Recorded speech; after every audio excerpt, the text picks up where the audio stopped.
Today is Wednesday, December 21st, 2016, and many of you have sent me this next video we're about to review from MTV. This time it's not from Decoded. The lovely Franchesca Ramsey is not in it. You know, I really wanted to be able to talk to her and really kind of get my views out there, but I was not able to do it this time. So you have this random cast of misfits and dindus and whatever else you want to call them that want to lament about how much they are envious or jealous or hate, or I'm not really sure what word to use to describe how these individuals are feeling about white males. And that is a whole overarching theme of Franchesca Ramsey, MTV Decoded, and all the SJW type of stuff. It's all about how much you can hate a white male and get away with it in public. That's all that it is.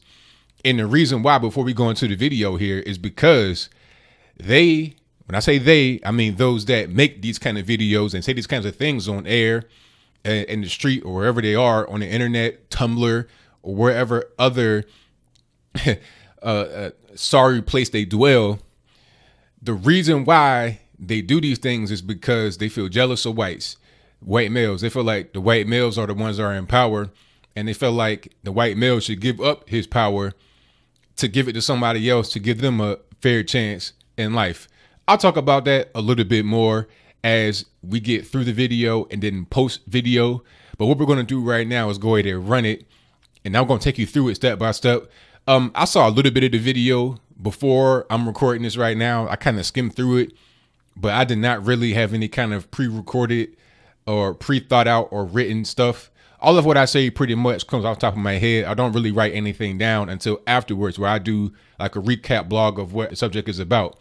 So without further ado, let's go ahead and jump straight into it, shall we? Hey, fellow white guy. Black guy here. Black guy, not a white guy, but let's keep going.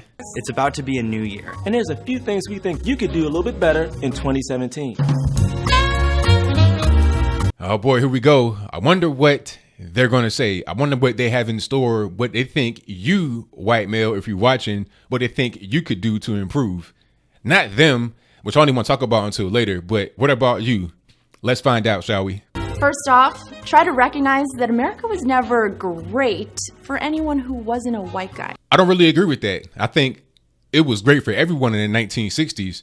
Now, some would say, what about lynching? What about black people getting sprayed with hoses? You acting like that was the norm. You know, of course, everything comes with, a caveat. It's like, okay, it was a great time for all Americans, but it was imperfect. Great is not the equivalent to perfect. You can't just say, well, America was never great because it was never perfect. Nothing is ever perfect. If you just go through life looking for perfection in everything, you'll never be able to find happiness. You'll never be able to appreciate anything as being great. Like I can appreciate art. I can appreciate a lot of different things in life and call them great without having to say that they are perfect as well. Can we all just agree that Black Lives Matter isn't the opposite of All Lives Matter? Black lives just matter. There's no need to overcomplicate it. See, here's the thing about Black Lives Matter that you really don't seem to get, even though you do understand it, but you don't understand that you understand it. And I'll explain what that means. You said that, well, we should not act like Black Lives Matter is the opposite of All Lives Matter. Nobody believes that, but people that believe in Black Lives Matter. You understand? Because those of us that say all lives matter mean to say that everyone's life matters, not just black, including black folks, right? It's not the opposite. You think it's the opposite. You think that people say all lives matter as something that is like a different gang than Black Lives Matter, but that's not the case. All lives matter includes black lives. Black Lives Matter is a black central thing. And I call them Black Lives Matter because of the lies that perpetuate that are harmful to American citizens, most of whom are black.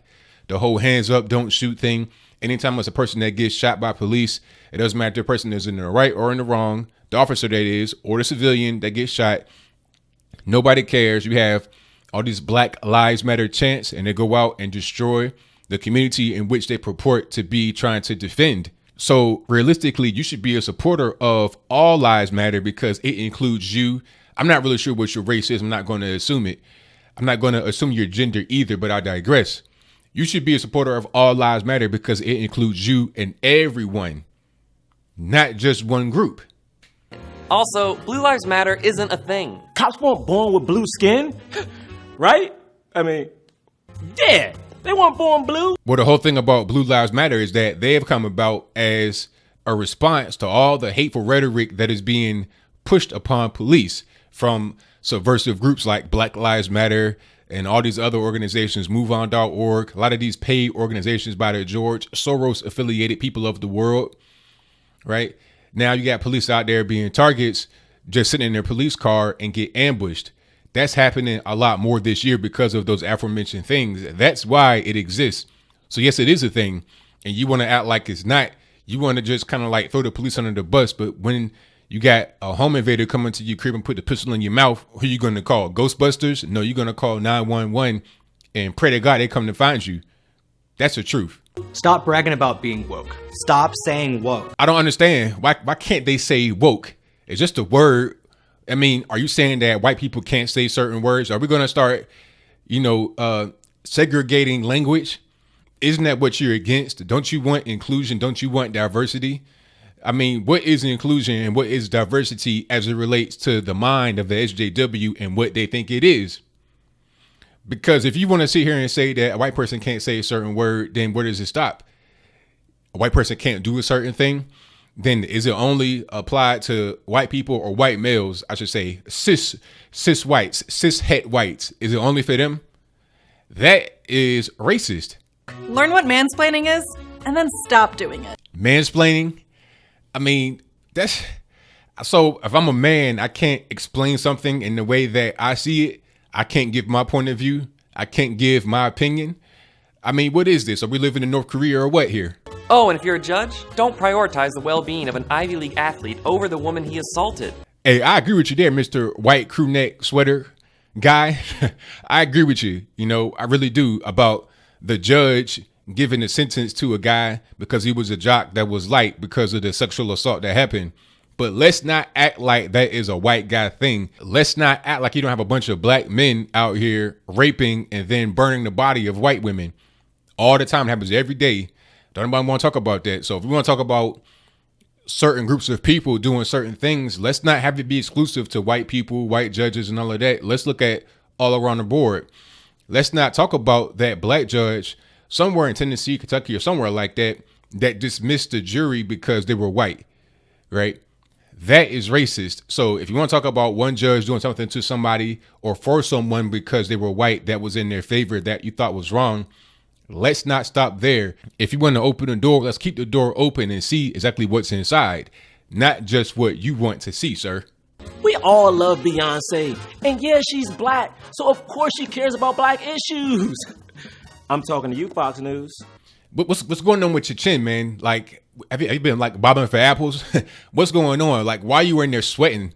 Are you captive? Blink a few times to let me know that you are safe. If you're not safe, we'll come to find you. We know you're in the SJW land. Maybe you being held captive, like that movie with Key and Peele where you got the slaves or whatever in the house. But I digress.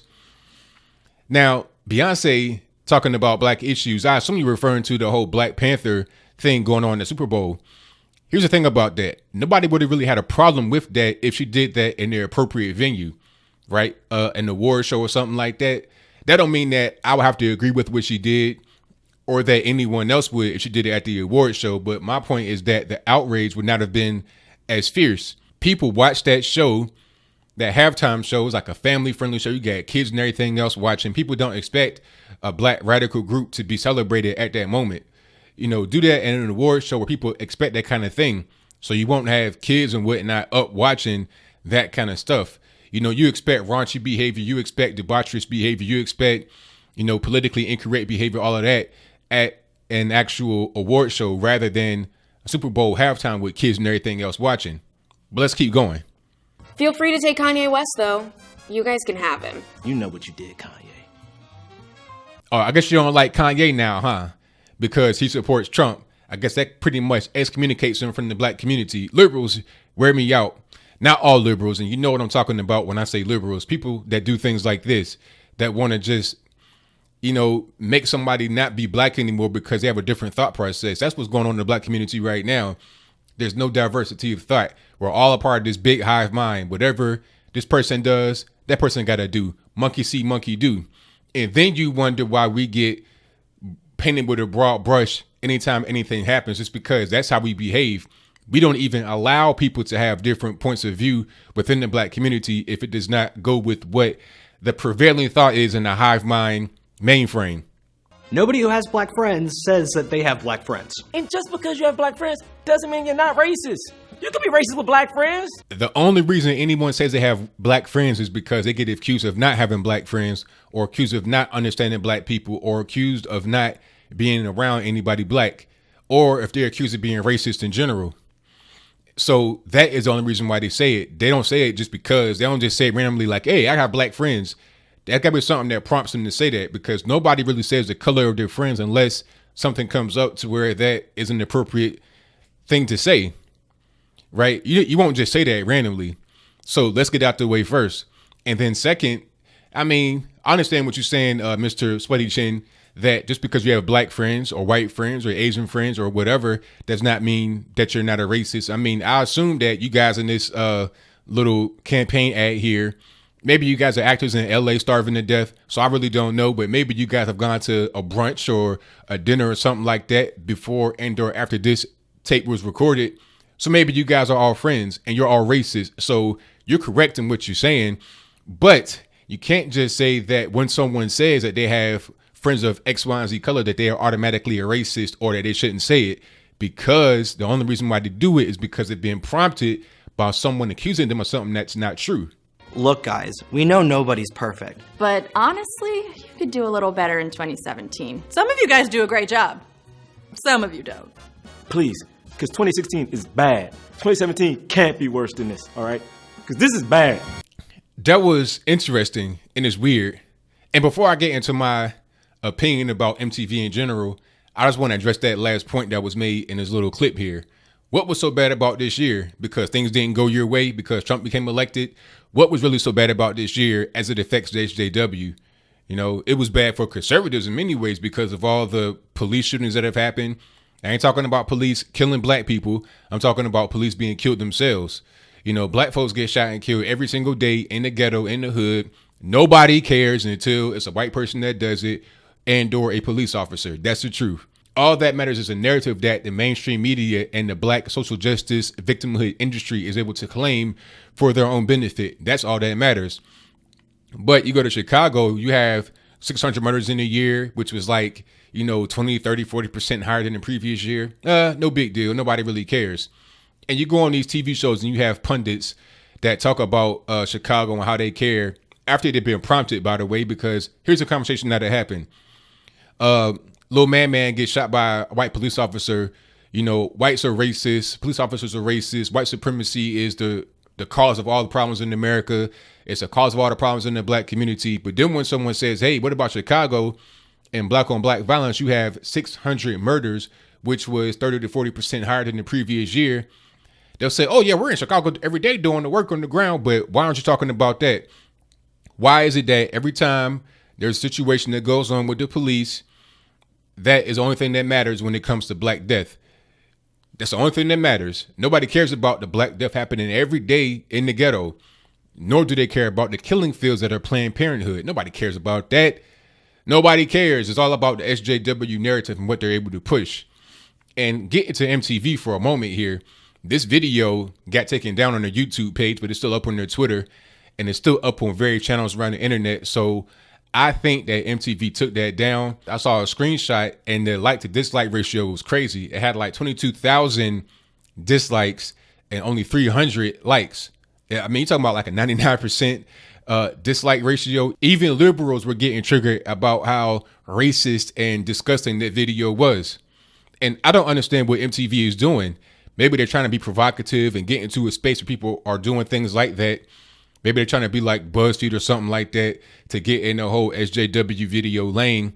Maybe they're able to find an audience like that. Maybe they get it. Maybe they're able to get attention like that. But I think they would do better by having real people on there that are young, that are able to give their opinion about things from a conservative perspective, rather than this far extreme left perspective.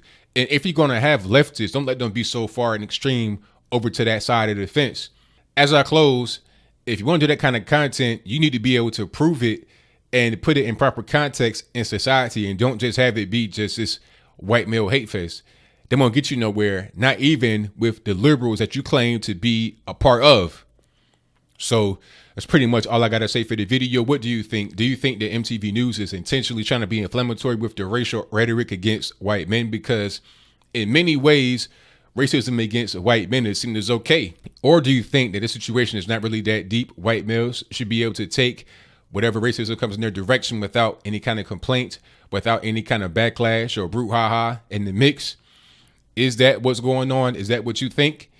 Whatever your comments are, let me know in the comments below. And that's all I got to say for this video. If you like what you heard, please comment, rate, share, and subscribe. Peace.